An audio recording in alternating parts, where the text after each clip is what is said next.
খুলনায় কোটা সংস্কার আন্দোলনের সব কর্মসূচি প্রত্যাহারের ঘোষণা দেওয়া হয়েছে।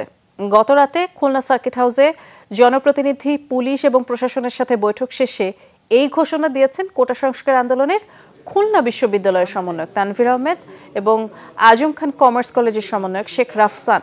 তারা বললেন, বর্তমান পরিস্থিতিতে আন্দোলন ভিন্ন খাতে চলে যেতে পারে, আর এ কারণে আন্দোলন কর্মসূচি প্রত্যাহার করা হয়েছে।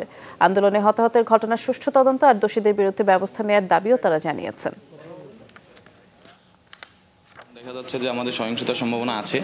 আমাদের ঊর্ধ্বতন কর্মকর্তাদের সাথে আমরা কথা বলেছি, আমাদের আলোচনা করে আমরা সিদ্ধান্ত নিয়েছি যে আমাদের পরবর্তী আমাদের খুলনা ইউনিভার্সিটি আন্দোলনগুলো স্থগিত করতেছি। খুলনায় যে শান্তিপূর্ণ পরিবেশ বজায় ছিল, আমরা পারস্পরিক সহযোগিতার মাধ্যমে এই পরিবেশটি ধরে রেখেছিলাম। এই বিষয়েই আলোচনা হয়েছে। আমরা বলছি, খুলনা পুলিশ তোমাদের নামে কোনো মামলা যদি দিয়ে থাকে সেটা প্রত্যাহার করা হবে, তোমাদের কোনো ধরনের হ্যারাসমেন্ট করা হবে না।